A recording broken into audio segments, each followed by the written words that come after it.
কোরআনুল কারীমে এবং হাদিসে আল্লাহ তাআলা এবং আমাদের প্রিয় নবী সাল্লাল্লাহু আলাইহি ওয়াসাল্লাম দ্বীনের কাজে, নেকির কাজে এগিয়ে যাওয়ার বারবার প্রেরণা জুগাইছে। বারবার বলছে, যিনি যত বেশি এগিয়ে যাবেন নেকির কাজে তত লাভবান। কোরআনুল কারীমে আল্লাহ তাআলা বলছেন, ফাস্তাবিকুল খায়রাত, নেকির কাজে, কল্যাণের কাজে প্রতিযোগিতা করো। তার মানে সামনে এগিয়ে যাওয়ার চেষ্টা করো।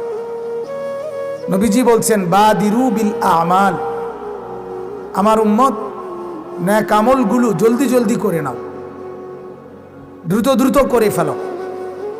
ঠিক কখন তুমি দুর্বল হয়ে যাবে, ঠিক কখন তুমি অসুস্থ হয়ে যাবে, ঠিক কখন তুমি অচল হয়ে যাবে, তার কোনো নিশ্চয়তা তোমার কাছে না নেই।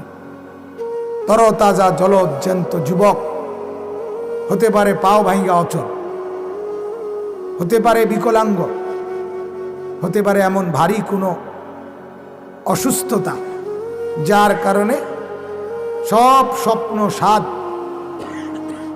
আনন্দ, ফুর্তি নিমিষেই মাটি হয়ে যাবে। এজন্য এই যে ছেলে পেলেরা রং তামসা করে, এরা মূলত ধোকার মধ্যে পড়ে এটা করে। সে তার শরীরকে নিজের মনে করছে, সে তার যৌবনকে নিজের মনে করছে। সে যে এখন একটু সুস্থ আছে না, এটাকে সে মনে করছে তার নিজের। এইটাই হলো মেন কি, ধোকা, ধোকা। অথচ এই জলজ্যান্ত যুবক যদি 1 ঘন্টায় 5 বার টয়লেটে যায়, তাহলে দেখা যাবে উনি সোজা। কথা বুঝেন? তখন আর এই ফাজলামি আর টিকবে না। তখন ওর স্যালাইন আর ডাবের পানি খাইতে খাইতেই যান শেষ। এই জন্য যৌবন মানুষকে ধোকা দেয়, সুখ মানুষকে ধোকা দেয়, স্বাচ্ছন্দ্য মানুষকে ধোকা দেয়। ভুলে যায় মানুষ একটু পরের পরিণতি। আল্লাহ তাআলা কোরআনুল কারীমের মধ্যে বলছেন, আল্লাহুল্লাযী খালাকাকুম মিন দু'ফ, সূরা রোমের মধ্যে আছে।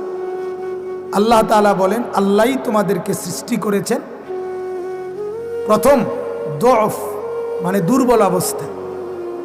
তুমি যখন মায়ের পেট থেকে বের হয়েছ, আল্লাহ তাআলা বলেন তুমি একদম দুর্বল ছিলে।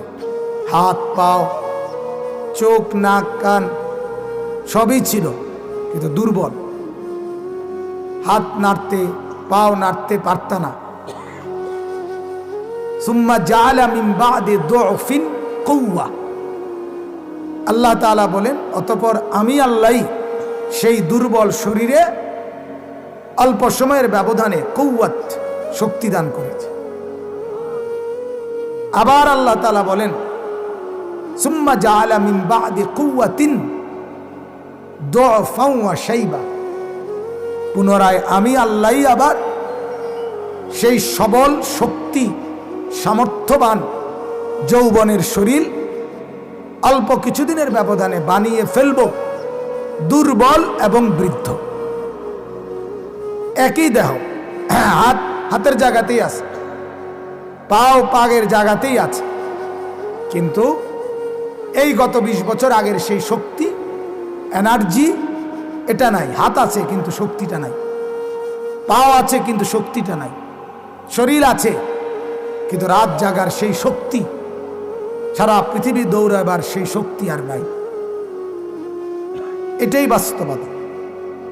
আল্লাহ তাআলা বলেন, শুনো, ইয়াখলুকু মা ইয়াশা, আমি যা ইচ্ছে তাই করতে পারি, যেমনি ইচ্ছা তেমনি বানাইতে পারি। ওয়াহুয়াল আলিমুল কাদির, আল্লাহ তাআলা বলেন তিনি হচ্ছেন সব জানেন এবং সব কিছুর ক্ষমতা রাখেন। অতএব ভাই জওয়ান, এই ছেলেপেলেরা অভিভাবকের গাফলতিতে, আমাদের সমাজ ব্যবস্থার তদারকির অভাবে নিজের জীবন নিজেই গুনাহ, নাফরমানি, মোবাইল, মেয়েদের পিছনে আড্ডা দেওয়া, খেলাধুলা, তামাশা, এই এক সামান্য, সব মিলাইয়া তেমন কিছু না।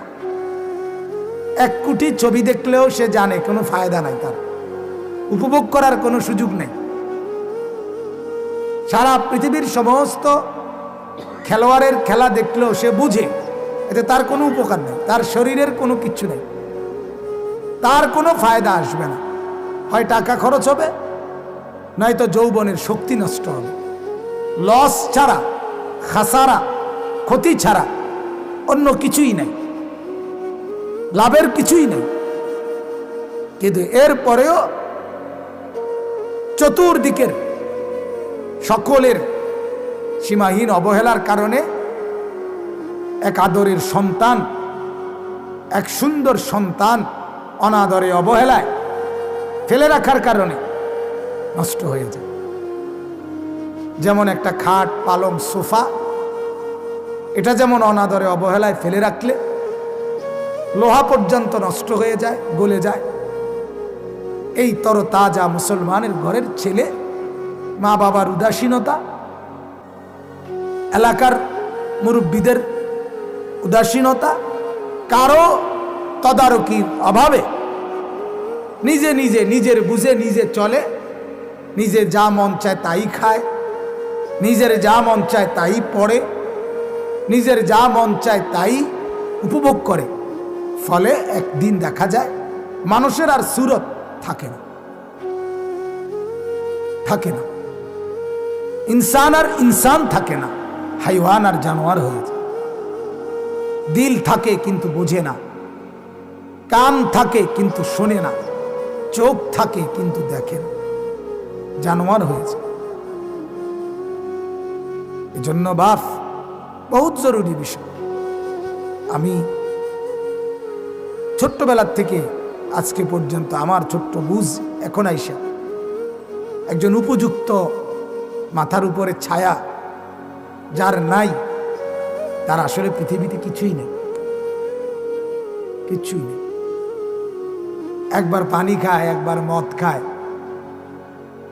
একবার জুয়া খেলে,